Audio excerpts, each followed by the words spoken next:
Welcome to Speaker Sport Now. Just me, Danny, no Matt today. It's WrestleMania season, so we're going to be discussing WrestleMania 21. Oh, 31, 32. 32. God, what am I on about? Not on it today, yeah.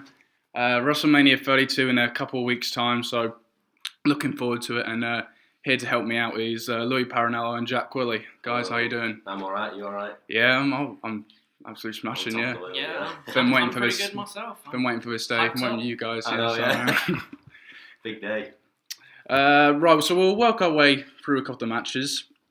There's been questions on how should I say, anticipation towards this event. You know, WWE trying to break the record for the biggest attendance with 100,000. I think they've already sold it out anyway, but to do that, they've got to put on quite a show. And looking at their matches, and I don't know about you guys, You look a little disappointed though. Well, yeah, I mean, obviously coming close to WrestleMania, you do get a little more excited. But oh yeah, definitely. When you look at it compared to the last two WrestleManias, I just don't think it's quite up to it. Yeah, I said the same thing with the whole the main event last year. Like that was good before. So I thought the whole WrestleMania 31 was really good. Incredible, yeah. I thought, apart from maybe John Cena obviously got a few groans, but that was expected. Yeah. It was. There's this Sting and Triple H thing where everyone was really disappointed Sting didn't win, but then you realise, hang on, it's a COO of WWE. Of course, versus exactly. WCW, Of course, he was going to win. So yeah. it was a good event. Yeah. I think it was probably the best WrestleMania of my time, and probably one of the best all time. But one thing that we can take from it is that going into it, everyone was expecting it to be awful. Absolutely, yeah, which I think made it a lot better. Yeah. I agree with Indeed. that. It's the one I've most enjoyed since WrestleMania 25. So I mean, there's like quite a big gap from 25, isn't there? So. Yeah, I mean, I can't, looking back at the WrestleManias and trying to think, I mean, I get excited about all the WrestleManias, really, but maybe 2027 was good, a good year for, I like 27, or 26 actually, that was good. That was Shawn Michaels' last match, that was a great event. Anyway, look, we'll get on to the matches. We'll forget about, well, we'll not forget about it, but we'll touch on it later, the Roman Reigns and Triple H match, which is the biggest foregone conclusion in WrestleMania history. Save the but instead we'll look at possibly the match that's got most people talking about, the most anticipation is Brock Lesnar and Dean Ambrose, the no holds barred match. It's no holds barred street fight match, whatever. Really looking forward to this one. I think obviously this rivalry occurred just before. I'm trying to think now. Just before Fastlane, was it when the triple threat match was announced with these two and Roman Reigns, and they sort of, this whole thing, the rivalry occurred, and I think at the time the original plans for Brock Lesnar for WrestleMania was probably to have a match with Bray Wyatt after the Royal Rumble, but obviously this rivalry was so popular that it just completely sparked off, and they had to change that. And fair play to WWE. I think they don't get a lot of decisions right, but they got this one right. Well, yeah, we spoke about that obviously, like, because you watch Raw and then you try and guess, like how you were saying about the build of WrestleMania. We spoke about like Brock and the potential matchup with Bray, because after the Royal Rumble it did sort of make sense, because him and his family is sort of the reason that Bray Wyatt, I mean. Yeah, Bray Wyatt is sort of the reason why he's out of the they knocked Brock out of the Royal Rumble. It was pretty much just a sabotage, and you thought there was at Fastlane, I thought everyone was expecting an interference from Bray Wyatt at some point. And even still, the rivalry had with Dean Ambrose going into that, I was expecting it. It didn't happen, and that sort of just confirmed that was going to be a match between him and Dean Ambrose for WrestleMania. I really fancied the Brock versus Bray match. I thought the back and forth between Bray and Paul Heyman on the mic would have been absolute gold. And I thought it was almost even, like, Bray could even lose that match and still get a really positive rub, which he definitely needs, because he's been on a career-long losing streak. We'll touch on Bray Wyatt specifically a little later on. Dean Ambrose is another superstar who is probably the most popular superstar at the moment. He's definitely my favourite superstar at the moment. He gets the crowd going. He's excellent on the mic and in the ring. And he's finally got a one-on-one match at WrestleMania, and one that he deserves, because he's not yet had a WrestleMania moment. I know last match he was in the ladder. He was in the ladder match, so along with what was it, 7, 8 other men. Yeah, that's true. He didn't quite get the spotlight before that. It was with the Shield. So tag team matches don't quite get the headline other matches do. When you're in the Shield with Seth and Roman as well. Yeah. I mean, I always liked Dean Ambrose in the Shield, but I think fair enough, he did get sort of called the weak link of the group, didn't he? Well, I mean, the whole Shield, looking back to when that was the thing, it was almost like Dean was going to be the big breakout, and then do you think? Then Seth happened, so I think it was always Roman Reigns. I think Roman Reigns was always going to be the one, but he shows signs of what he could be like as a heel, but I think he's just I don't know. With WWE sometimes it's a bit. I think it's almost a problem at the minute because you listen to the reactions for Dean and you watch I watched the Roadblock event, Dean versus Triple H. It was one of the best matches I've seen in quite some time. And for me it just shows how Triple H is still one of the top guys in the business in terms of wrestling wise, and it also really made me think, why isn't Dean in the title picture of WrestleMania? Yeah. Then you have a real guy. Then you have a guy that fans are really behind, and a realistic threat to Triple H. Well, I put on a post on the site a while ago that they should have. They're not going to anymore, but rethink the main event for the match and maybe get all 4 men. A fatal 4-way or a fatal 5-way with Bray Wyatt in as well between Brock Lesnar, Ambrose, Reigns, and Triple H for the title because. Being WrestleMania 32 and they want to get 100,000 people, you've got to do something like really special, and that's something that had never been seen before. And like you said, we'll cross over into the main event, a Roman Reigns and Triple H match.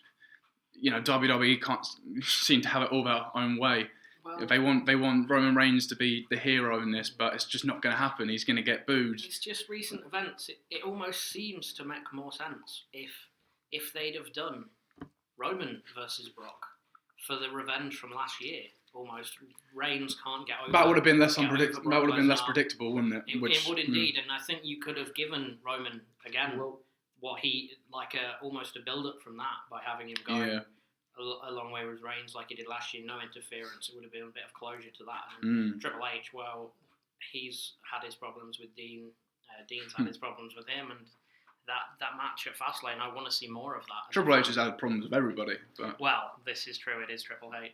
I agree with that, just based on the fact that when Roman was about to climb the ladder to win the Money in the Bank, Bray knocked him off the ladder, and then they had a rivalry. Yet, when things happened last year between Roman and Brock, it just seems to they just seem to pass up on an opportunity to make a fight, and then it seems like they go in a direction where they don't know where they're going, and then just suddenly things become like this, and it's like a match is made, almost sort of like the tag team match for the titles at WrestleMania, like that just popped out of the blue.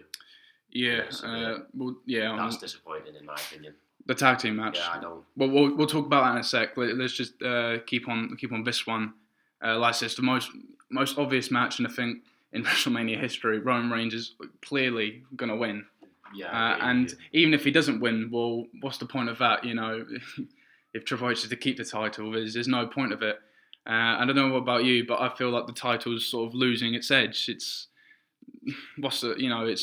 no excitement to it since Reigns won the title at Survivor Series, and it was a bit of a shame. Obviously, a shame that Rollins got injured and. Obviously disrupted the whole plans, and things may have gone very differently if that not happened. But it just seems to be going from one man to the next in no circumstances, just being passed on. And I think you've got to start looking after WrestleMania. Might not be many people left in the stadium when this match comes on. Well, we went to the Raw, the first Raw after Rollins got injured. I was looking forward to seeing him the most because he's my favourite superstar. But I have to say, I have to give them credit. The way they handled that and put the show on was fantastic. Yeah. With the whole tournament. So even though I knew it was going to be Roman. Yeah, I did enjoy the concept of the tournament. It was good, yeah. But after that, it's just sort of then Sheamus cashes in, fair enough. But then he loses it. What was it, like a month and a bit later? Like a few days or so. Yeah, and then Roman Reigns loses it. at the Royal Rumble. Such an anticlimax. Dean versus Roman, the most anticipated fight between two brothers. It lasted about 8 minutes. Yeah.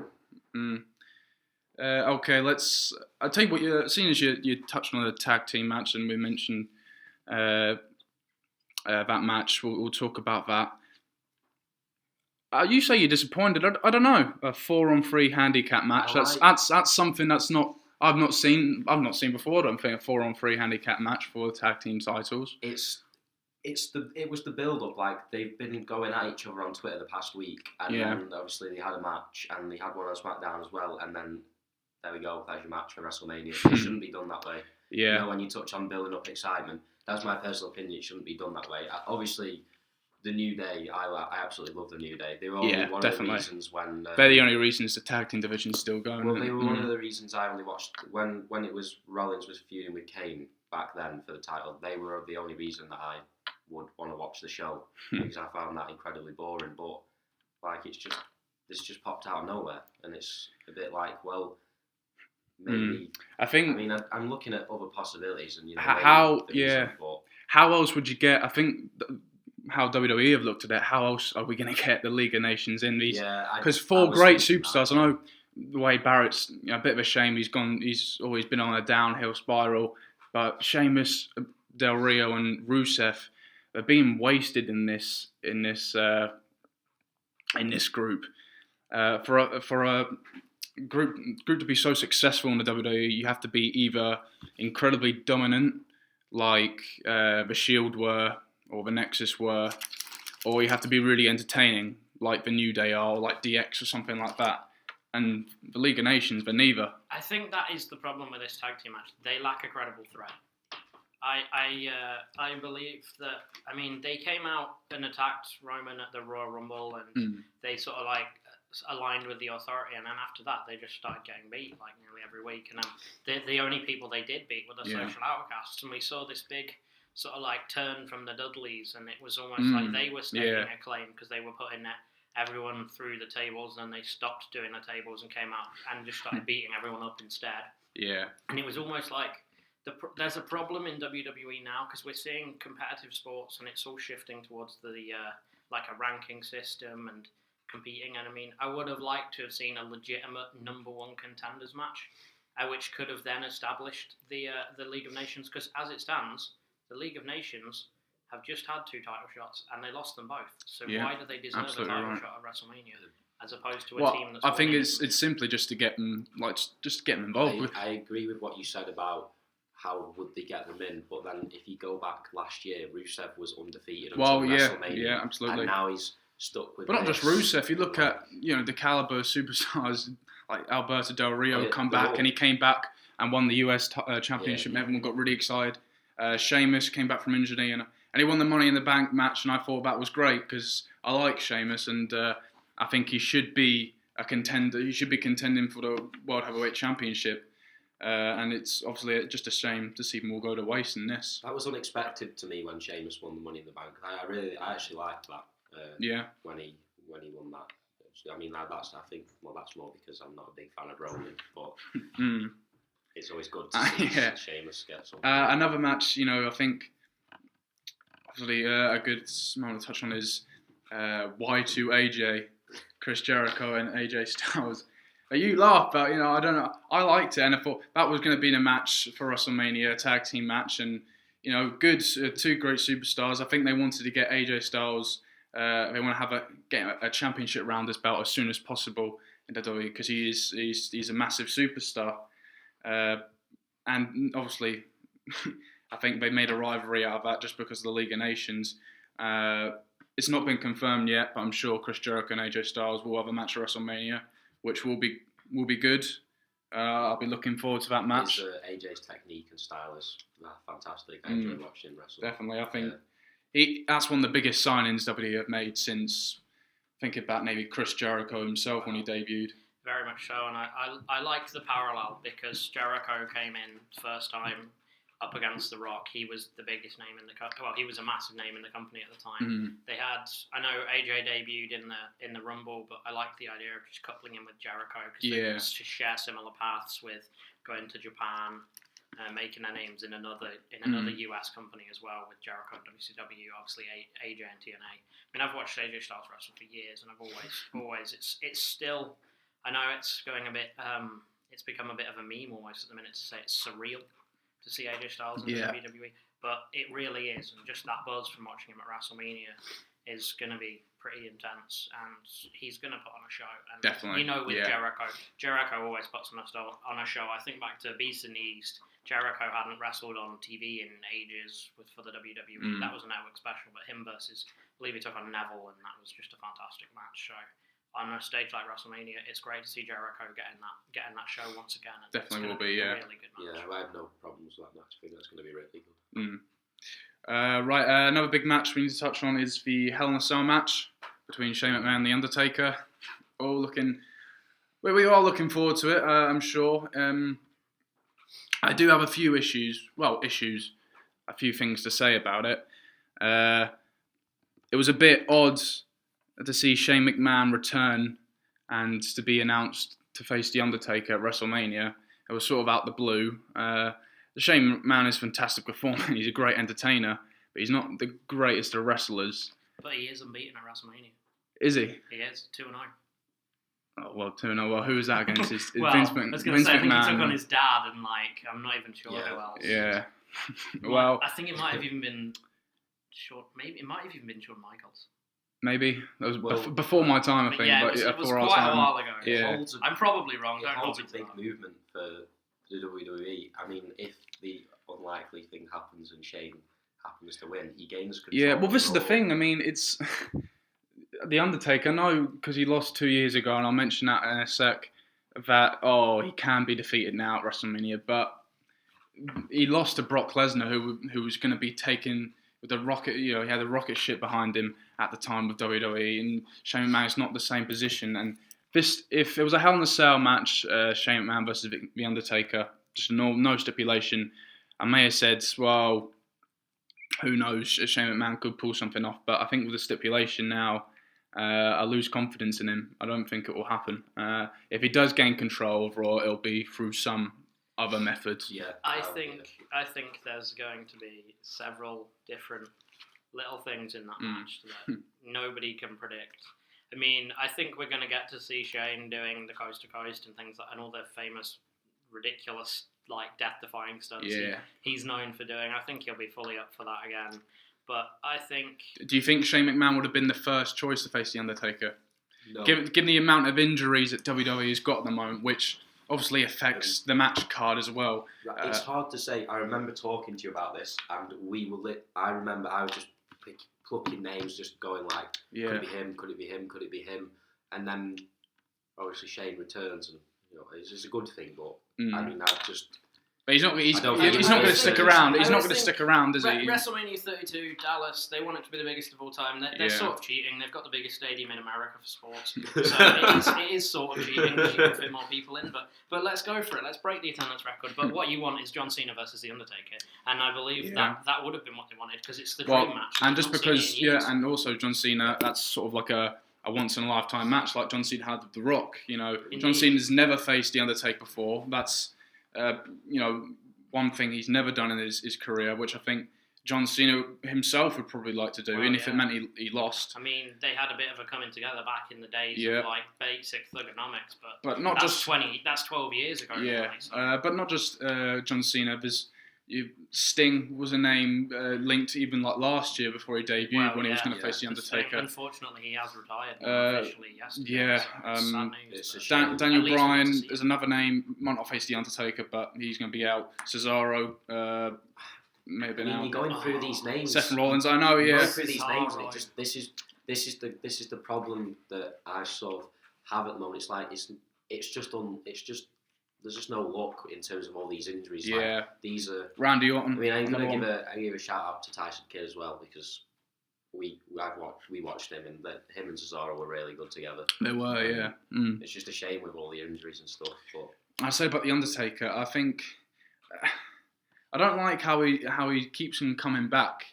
I didn't mind when I think he should just retire now. I thought when he lost at WrestleMania 2 years ago at 30. That was terrible. It was a complete shock. Yeah. later on I could understand why they did it.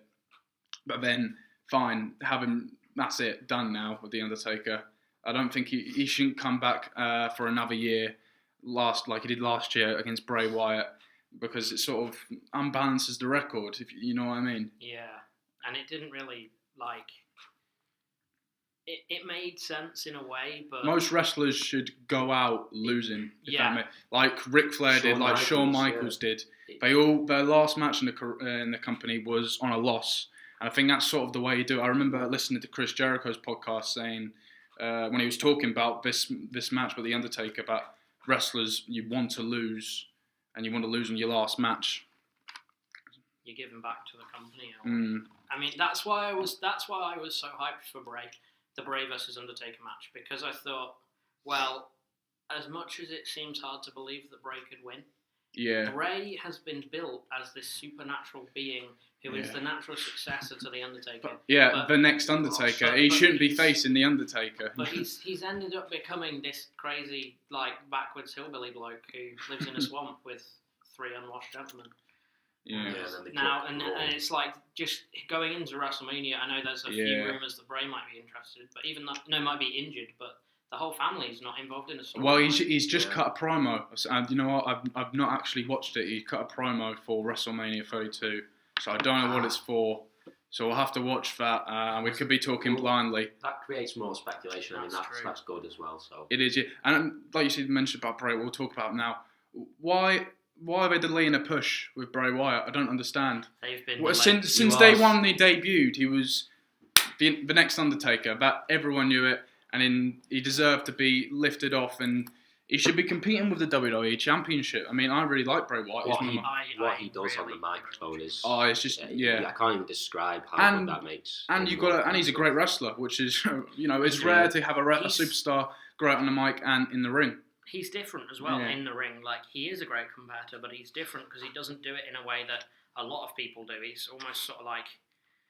He really can just grind, and it's a lot of a mental game in the ring as well, along with his moveset, which is fantastic. And he's taken a huge step back here, rejoining the Wyatt family of Rowan and Harper and Strowman now. When he went to he turned a singles competitor. He had great rivalries with Roman Reigns, which was one of the best rivalries of the summer. Like it or hate it, Dean Ambrose was another.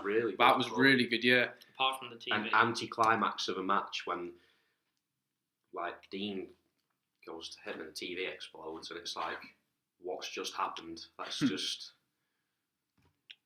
Yeah, I mean, so I can't see how they're going to fit in. Like, the amount of injuries they got, Bray Wyatt would have to be up against... I mean... just a superstar equally as good. And I'm trying to think who's left. At the minute, the only, like, realistic matchup that there is at the minute is, like, thinking of the actual picture. I mean, you're going to end up with, like, the Social Outcasts versus the Wyatt family, which would just be abysmal. Whereas, really... I mean, you could have had the League of Nations versus the Wyatt family. That would have been a better match for both, definitely. Or even the Wyatt family inserting themselves into the tag title. I mean, they'll probably... I don't know about Bray Wyatt. The other 3, Strowman, Rowan, Harper, will most definitely be in the 30-man Battle Royale. Yeah. If Bray Wyatt's going to be in that, which would be a terrible decision, then he's got to win. Unless they put something on the line in that armbar tournament. No, they won't. You see, here's the thing: the Andre the Giant Memorial Trophy, when they first they first introduced it for WrestleMania 30, they thought, this was going to be the tournament. A match that would lift up a superstar and give him more opportunities. It did it with Cesaro, and he thought, maybe, because he had really positive. He had great potential to be, but he didn't go anywhere. And then Big Show won it last year, which was like you know what you were saying about big potential opportunity. Like again, there was a good storyline in that when it was the Miz and Mizdow, and he obviously eliminates Miz, and then you think, is he going to do it? And it's just another anti-climax. But then you talk about the Wyatts potentially being in that, but it was on the pre-show last year, and I mean, I think that was because a bad booking decision. Do you think it will be on the actual show, or do you think it will be on the pre-show? Because if it's on the pre-show again, then what is the point in being in that? Well, it was on the pre-show last year, but at WrestleMania 30 it wasn't. It was on the main show. And I do remember seeing somewhere it's because they messed up with the schedule. I think you know how The Rock and Ronda Rousey had this thing with Triple H, and that lasted for about half an hour. You know, I got bored watching it towards the end. They just kept talking. I think they had to keep talking because they'd messed up. I think almost it was almost the fact that we were building up to this huge Undertaker versus Wyatt match, and it was still sky blue, like blue sky, and the sun was still shining. Disappointing. The main problem. It didn't feel right watching the Undertaker's entrance. You've not seen him for a whole year, yeah, and then he's coming out when it's like still daylight. Sort of daylight. It's like, well, I mean, I guess you can't blame WWE for that, but I suppose at least they're in a dome, sort of dome structure in AT&T Stadium this year. Funny, I just mentioned Ronda Rousey. There was talk from last year when she had that thing with The Rock, because there's been huge talk of The Rock making an appearance at WrestleMania 32. I don't know how yet. It'll probably be by Roman Reigns' side. He'll probably make a appearance in that match. That'll be it. But I think I was maybe expecting at some point. This is last year after WrestleMania 31. Triple H and Stephanie McMahon versus Ronda Rousey and The Rock. It would have been an entertaining match. I think WWE fully wanted it. Yeah, I'm expecting Ronda Rousey to join WWE. I think she will. Yeah. I really do think she will, because she loves wrestling, and she's been at many a show, and I mean she's been there. I think she was at the SummerSlam with the four horsewomen of MMA. Just in the crowd at one show they got picked up. She often tweets about it and things like that. So I think maybe one day that's going to be something. It would be really good to see. Somewhere she ends up, maybe it's just for one match. I think there is a problem. I think when, and we'll touch on the Divas, we'll go into the Divas because it'd be rude not to. Touch on the Divas, that sounds rude in itself. Hey, careful now. Where was I? Oh yeah, I think when Ronda Rousey was, there was all the talk about Ronda Rousey joining WWE. That was when the Divas division was an absolute agony. They was struggling so badly. The Divas division's never been the greatest. I don't mean to sound sexist, but maybe be careful. I completely agree with you, though. Yeah. I really, really do agree with you. But I will say now, I have to give it out to them, especially Charlotte Flair and Sasha Banks, Becky Lynch, Paige are they're really you watch the matches. They're really good matches. They're never going to beat the standards to say, Brock Lesnar versus Dean Ambrose. They're never going to last 20 minutes or so, but they're good matches. Some of the things they could do, they really surprise you. I think when they first brought in the Divas Revolution, I thought it fell flat very quickly. I thought Charlotte getting the title, when she won the title, I thought that made good sense in a way, because but I really disliked how much they brought Ric Flair into it when she was supposed to be a face. And then they have Flair cheating her to win. So when they made the turn, I think that's what it is. They're turning. She's a Flair. They had the same thing with Ric Flair, and they're doing it with her. I think in NXT, which I can sort of appreciate, to be honest. Indeed, yeah, I can as well. But in NXT, it was brilliant watching Charlotte being Charlotte and not being Charlotte Flair. Sure. Because her matches against Becky, against Sasha, the triple threat in NXT, they were just unreal. And the women's matches in NXT, they have rivaled the men's matches. I mean, we had Bayley and Sasha at NXT Brooklyn, and that was out of this world. Yeah, main event as well. That main evented after Finn versus Kevin Owens, and look where they are now. And, right, you mentioned Kevin Owens because I made a note and I've almost forgot about it, so we'll mention it now. Again, another match that's not been announced yet, but has to be made. Kevin Owens versus Sami Zayn for the Intercontinental Championship. You don't know how excited I am. Yeah. No match has such a more emotional and personal rivalry these guys have. Go all the way back. They're off stage are probably best friends. But it's a match that when you say it, you get goosebumps, because a lot of people probably didn't think it was going to happen this year, and obviously Kevin Owens he's brilliant, isn't he? Yeah. He's just one of the best. I absolutely love everything about him. Even just the little things. He's just a great heel, isn't he? He goes to when he just speaks to Michael Cole and he goes, "Are you watching this?" And just the continued thing with that. It's just brilliant. Just everything about him. and you can just see how good he is. That this time last year he wasn't even in WWE, and now he's already he's coming and he's beaten John Cena on his debut, 2-time Intercontinental Championship, and he's going to be at WrestleMania. Yeah. And this is a great match for not just for these two guys, but for the Intercontinental Championship as well. Because last year it wasn't in a ladder match, which everyone loves watching a ladder match, but expected outcome in my opinion. Exactly, yeah. There was only Daniel Bryan and Dean Ambrose. Mate, question marks from Dolph Ziggler, but he's one of them superstars for the last 3-4 years now that is just not going to go anywhere. He's the bridesmaid. In every match and every sense, which I think is a shame. We're not really going to go into that because he doesn't play a big role, and there's not much talking about the him. way they're going. It's almost seeming like they're setting him up for something. It's funny. I think a few superstars are set to leave apparently after WrestleMania, and Dolph Ziggler might be one of them. I believe Barrett. I think Wade Barrett as well. I think it could end up being Barrett and Sheamus. There's been a lot of rumours about them maybe coming back to the UK Indies. Okay. The two big losses, in my opinion, really losses. Definitely. A Drew Galloway type move, I believe, is sort of like rumoured, especially with Sheamus recently congratulating Galloway on his recent success. Drew McIntyre when he was in WWE. Yeah, he was brilliant. I never understood why he never got a much bigger push. And the whole mystique around him, and Vince's chosen one Intercontinental Championship. I think it was, it just looked fantastic. It just makes you question why. Who's running things? Yeah. Well, there's been plenty something about crazy ex-wife, but we won't go there. There are a couple other matches, but we're pushing time here. So, Kalisto versus Ryback for the United States Championship.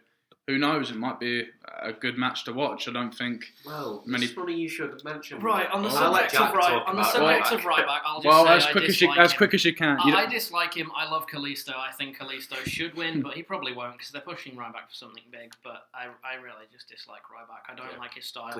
I think he's injured far too many people as well. I'm not going to say anything about what people say about Ryback or mention anything from the CM Punk podcast, but yeah, Ryback. I just dislike him. He bores me. So yeah, there's also the Usos versus the Dudley Boys, just a regular tag team match, which seems to me like they're just filling up the match card. That's probably a pre-show match. Maybe. Yeah, it does make sense because what the Dudleys did. They sort of like turned went heel again and then did the no more tables and then.